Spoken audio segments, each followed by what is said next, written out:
2012 Bowl Expo in Reno, the biggest little city. Is that right? Really big this week. Got a lot of people, one huge family, like Now, a big reunion. We have a special guest, big in the industry, and it is. Why do you have to say big? Oh, I'm sorry. I was going to say special. huge, but special in the industry, a person that knows pretty much everything there is about a bowling ball, and that's Richie Sposato. Is that right? Am I pronouncing your right. name? I didn't gouge it again, did I? No, you Okay. said it right, Kenny. Thank you. And Lane 1 bowling products. Yes, lane number 1, buzzsaw. That's where it all started with our diamond core. And that was huge back then. I remember when it came out, Bill probably attests to it. Those balls out there were just top notch. I think you have the record or most 300s per bowling ball, per person that has one, something in that range. Well, our claim is that you bowl more 300s per ball than any other ball due to our diamond core being the optimum shape in the laws of physics. It has 20% more energy, so you're going to get more strikes.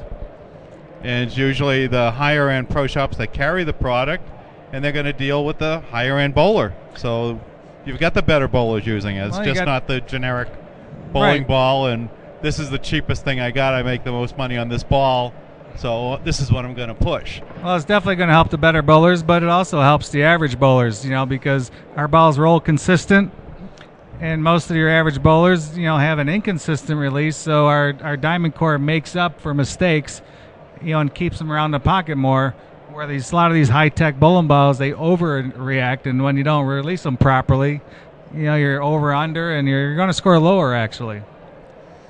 And you've changed the shape. I mean, we think diamond, that was the first one, but you've changed that. I mean, all kinds of weird combinations of diamonds within diamonds. And Right, yes, we've, stuck with our diamond principle, but we've made slight modifications to it, to get little different, reactions, maybe a little longer, a little bit sharper, but still under control. So we can pretty much do anything the other companies come up with as far as that goes, but by using our diamond core shape, it's always going to give you a smoother, and stronger, ball motion. You were probably the first ball company that did and utilized the internet with videos of your balls in action, thrown different weight, different punch out levels, different conditions, different rev players of what it can actually do. Yes, yeah, we were pretty much the first, to use videos on the internet, and that, got a lot of attention and definitely helped our sales. And as you can see, the other companies, they followed along and, caught up with everything. But yes, we pretty much started that. yeah, so the original diamond being a very symmetrical core, and then these protrusions becoming more asymmetrical, getting a completely different look. Right, we've, put some flat spots on the diamond and, put pucks on them, and definitely, going to give you different motions down the lane. But, people want a little different, so we try to be innovative and, give them a little variety. Now, what's new on your line this year so far? Our new ball is the new Stealth Bomber. And, again, with our diamond core, we've, tweaked the shape to kind of look like the Stealth plane. It's a highly asymmetrical, with a high mass bias. It's our first high mass bias bowling ball, and the ball looks great. The logo matches the core and the name. It's made in America. Very patriotic ball, the Stealth Bomber, and it's an awesome scoring ball. How do you come up with all these different names that you have? I don't know, Ken. It's just it's kind of a lot of cool names, but I guess you got to have some type of name. But who comes up with it? Who finalizes it? You're the last one that says yay or nay, because I'm sure a lot of people come up with in your staff. Well, I think up most of them actually also, but yeah, I do have the final say if somebody has a good idea that we'll use, but probably 90% of the time that I come up with the names and stuff. And people can purchase equipment through your website, right? Yes, we have all our products available on our website. Lane 1, that's LANE, the numeral 1 bowling.com. And one thing great about your company is the customer service. because if anybody has an issue, they'll contact your company and you take care of it. I know I had a problem with the ball, called you, no problem. Yeah. You took right care of it. No hassles, no 90-degree or... Right. Well, we're very customer friendly, and we want to deal direct with the pro shops and the consumers because, you know, if you give them the personal attention, it's that's what they're looking for, and so we want to help bowlers, improve their score, and as much as possible we can help them out. Now, we had Chris Schlemmer on earlier, and we asked cover or core. Now, we've talked a lot about your cores, so what R&D do you go through to match the covers up with them? Well, the covers, we'll change the formulations a little bit. Some covers, are stronger. You tend to want to match a little bit of weaker core with a stronger cover, or maybe a stronger core with a weaker cover. If you get too strong of a core and too strong of a cover, there's not too much oil on the lanes that can handle that. So that's not always a good combination. So you tend to, go the opposite of your core and cover combinations. Now, we talk about marketing techniques. Probably the best one you guys had was with Rudy Revs and Mark Roth and that lane number 1 van running all around the country. Yeah, no, we had Rudy Revs on our staff, and he was out on tour, and we supplied him with a Hummer all logoed up, and he drove it all around the country to all these different, professional tour stops, and yeah, it was great advertising, and yeah, it definitely garnered a lot of attention for us. Now, you've been doing this for quite a number of years. Now, you don't look very old, okay? I would say, just looking at you, maybe 45, 46. Keep going, Ken.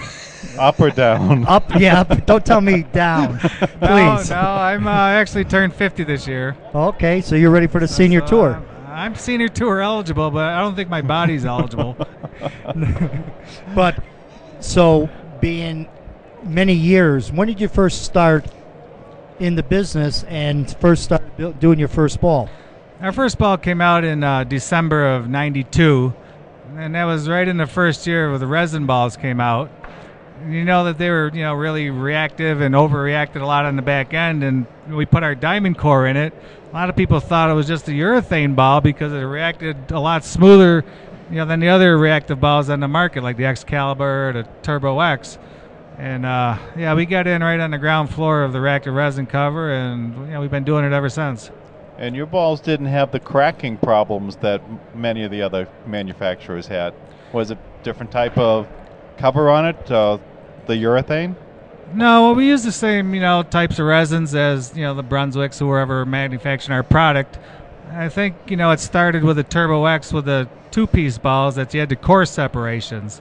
The cores got loose, and that was maybe due to, the mold release chemicals that they spray on the molds to get the balls out, or the cores out. And then we went to like a 3-piece ball, which actually that helped technology, because now you can, when you're making lighter balls, you had to take the weight out of the core. So if you had a 16-pound ball and you want to make it 15, you had to take 1 pound out of your weight block, or 2 pounds out of the weight block, and the balls got less dynamic. So the lighter balls didn't perform all that well. But when they went to the 3-piece molding, where they wrapped the core with another material, now you can take the weight out of that outer core material and keep the weight block the same weight. So your engine stayed the same, and you were taking like weight off the chassis of your car. So the lighter balls are more dynamic. I think Brunswick with Quantum called it dynamic integrity.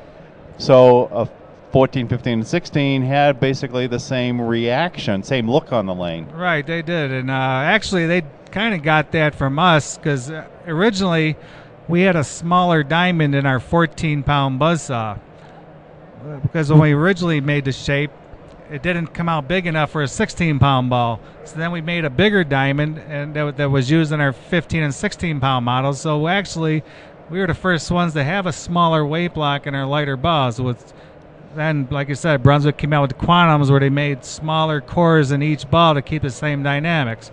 So, that was something they kind of got from our, doing. We went one step over them, actually, is when they came out with the 3-piece cores. Instead of using smaller weight blocks or lighter weight blocks in each weight, we kept the weight block the same density and the same weight, which increased the dynamics in the lighter weight balls. So you had more hitting power. Yes, a lot of the lighter weight balls, especially the 14 pounds, they really hit. Yeah, you don't need the weight of the ball to strike anymore these days. Basically, you needed the weight when the ball was sliding. So back when there was a lot of oil and you didn't have the high friction cover stocks, the more weight, didn't deflect as much. Now, basically, all you need the ball is to stick to the lane, and hook in. So the lighter balls are going to still strike as long as they're grabbing the lane. Yeah, and once you get past location, ball speed and rev rate are going to be your two major factors on carry. And with a lighter ball, you can get both speed and more rev rate. Right. With the the high friction cover stocks and the stripping of the back ends, the balls aren't sliding as much as they were. So now you can throw them harder, and you're going to get less deflection. And yes, the lighter balls, probably 85% of the bowlers went from 16 pounds to 15 pounds, when they came out with the resin balls and the stripping of the back ends. Yeah, it's rare now to even sell a 16. Sell many more 14s than 16s. Yeah, I mean, why use the weight and put all that stress on your wrist and hand, when you don't need it? And that's, what a lot of bowlers found out. Well, a couple of people are using the 16 Missy and Norm Duke, two people that don't weigh a lot. No, I mean, that's really surprising, to see. I mean, obviously Norm is not large in stature, and, he must find a little bit of an advantage. I mean, actually, the 16-pound balls hook less than the lighter balls, so they get maybe a little bit more control, and I think Norm likes to play with more control rather than the big hook, so that's maybe the reason why he goes with 16. Richie, Lane 1, number 1, Lane 1 bowling products, bowling balls. How can people go ahead and contact you again? Yes, you can call us 1-800-LANE-NO1. That's 1-800-526-3661. Or visit us on the website at www.lane1bowling.com. That's LANE, the numeral 1, bowling.com. And check out the great video section. Don't miss that. Check out our great videos, all of our balls, products, and check out the new Stealth Bomber. Thanks, Richie. Appreciate it. All right, Kenny. Thank you. Thank you, Bill. All right, thanks for coming in.